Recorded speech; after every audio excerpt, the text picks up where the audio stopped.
What's up, AMS Tigers? I know that we are all getting antsy because the end of the school year is near and STAR testing is just around the corner. But as I looked at the results of our last exam, it seems like a few people struggle with the poem. I want you guys to remember, with poetry is like a different world. You can read it, but you can't take it for face value. You know how you meet somebody and they all dolled up with makeup, their little hair is done, they got the extensions in, they got the eyelashes on, they got everything done up, honey. And from the outside, they're like, ooh, they look good. But you have to have them take the eyelashes off, take the wig off, the lace front off, pull the hair down, take it out of the curls and this and that, wipe the foundation off. That's what you have to do to poetry. You have to pull back all those layers and look underneath to get to the deeper meaning. Period. That's what you have to do. There's no other way around it. So with poetry, when you read it, like you do a first read and then you have to do a close read. You have to look for the metaphors. There's always another meaning. Sometimes light can equal life. Sometimes dark can equal death. You know, so you have to look at the symbolism, the metaphors, the similes, the author's craft, the graphical elements, how he writes certain things for it to appear, because it relays a different message. If everything is written in all lowercase, why does he do that? If there's no punctuation, why does he do that? So there are reasons for everything in poetry. You just cannot take it for face value. Okay, so come along with me as I annotate our next poem, and I want to show you my thinking process as well. So come along. Okay, I am going to annotate and share my thinking process for The Railway Train by Emily Dickinson. The Railway Train. Now, if we start off, we typically start with a TP cast and we begin with the title. What do we think the poem will be about? The railway train, something about a traveling train.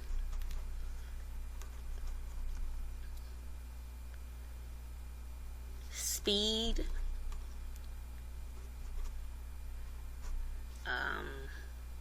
The railway train. When I think of train, I think of passengers, transportation, transport. Okay, I'm going to begin. So that's what I think it's going to be about.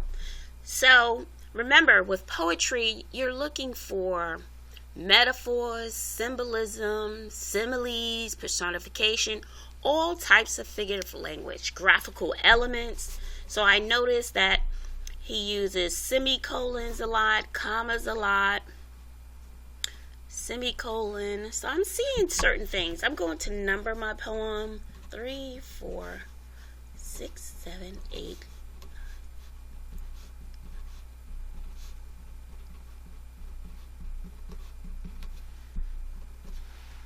So we have 1, 2, 3, 4 stanzas.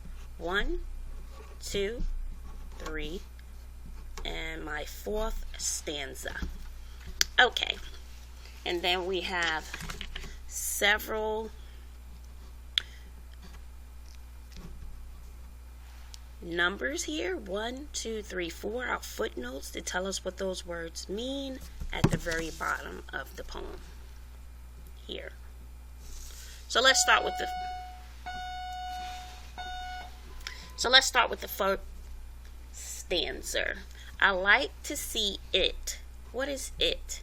Lap the miles. I'm going to assume that it is the railway train. It's something about the train. So he likes to see it lap the miles, but lap, okay, So when I think of lapping, I think lap can have different meanings. So I want to process it before I move on. So lap can be running, going around something. Because if you're doing running laps, and lick the valleys up. Oh boy, lick the valleys up. Now there's personification.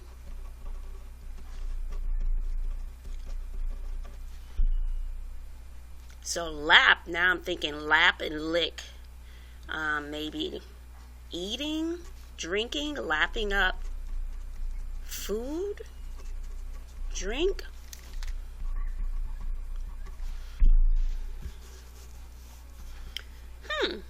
And stop to feed itself at tanks. Is the train stopping to feed like an animal because it has a lack? And what is it feeding itself with? Is it feeding itself with people, passengers?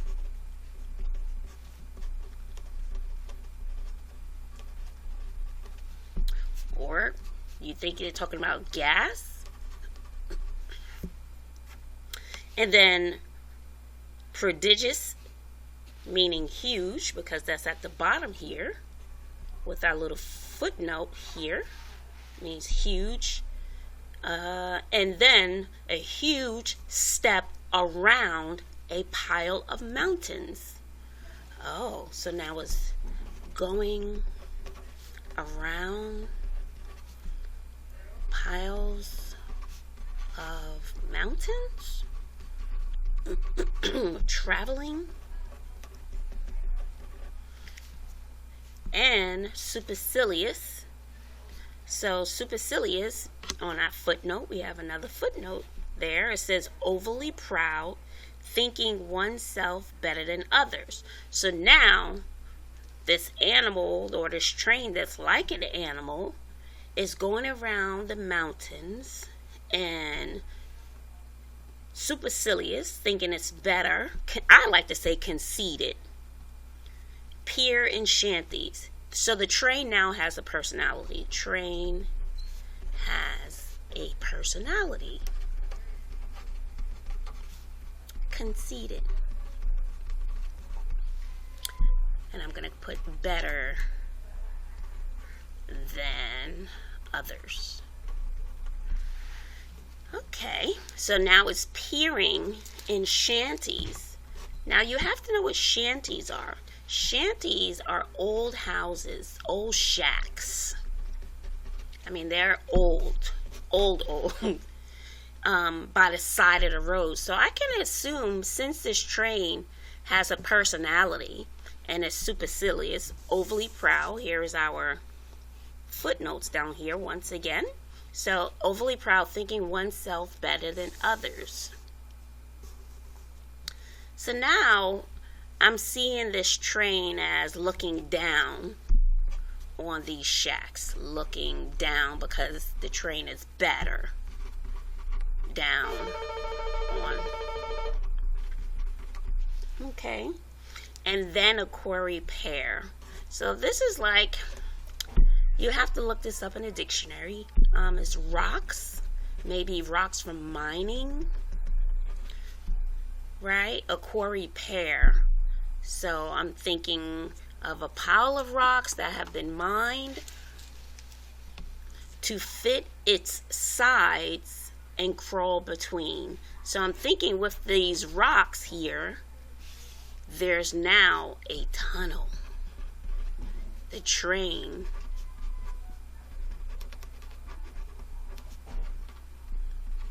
going through a tunnel, complaining all the while in horrid hooting stanza. Oh, so the train does not seem to like the tunnel because it's making a loud sound. It's complaining. and then it chased itself downhill. So it's picking up speed going down. Train picking up speed downhill. Have you ever ran downhill? You kind of have to control that. Oh, and then chases itself downhill and neigh like a Bonogeries. Bonerges.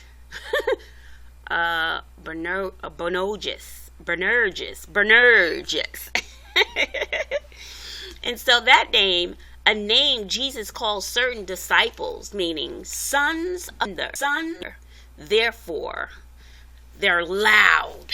Sons of thunder. Okay, sorry, let me get back on track. So what type of animal neighs? A horse.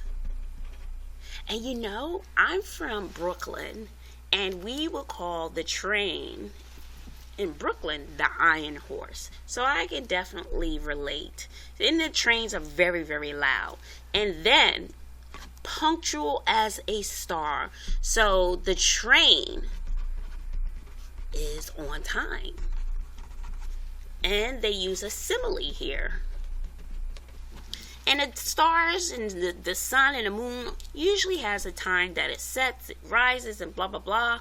So it's punctual like a star, as a star. The train is on time and then it stops.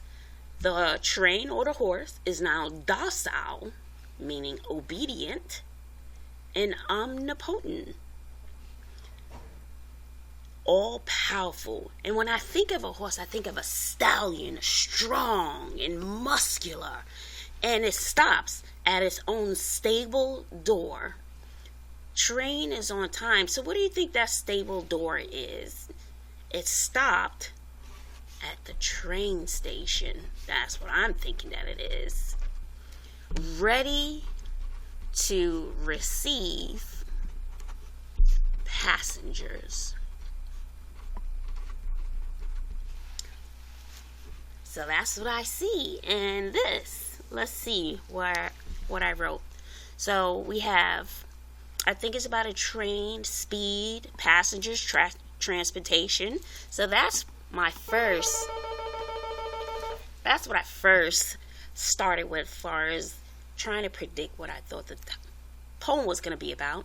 So it's the train is lapping, going around, lapping food or drink. So I see this personification, and the train is feeding itself with passengers or gas, but I think it's passengers.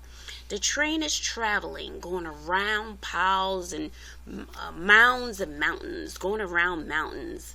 The train has a personality, and it's conceited, thinks it's better than the old shacks that are around.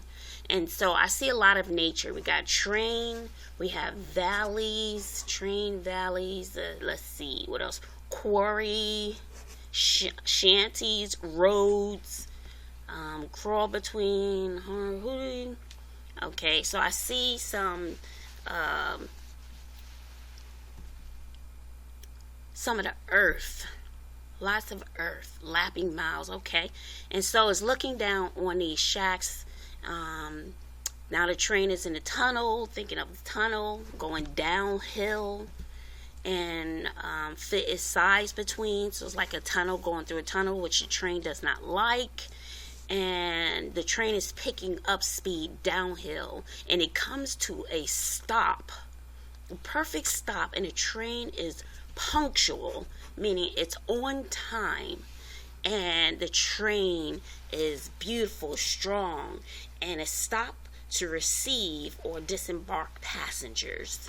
So I see we have a correlation between the train, and when you're talking about shanties, you're talking about something that's old. And when you think about when this poem was written, you're talking about the train is new because it's shanties. Train, I'm going to say the train is technology versus nature. because the train is looking down and it doesn't like the rocks and so on and so forth. Well, I hope this helped a little bit in breaking down this poem. And the theme that I got from here is that technology is on the rise, and actually there's no stopping it, because technology is powerful, like the Benerges, and it's making its way into this new world. So the old world needs to watch out. I don't know, that's what I get. Do you get something different? Let us know. Bye now.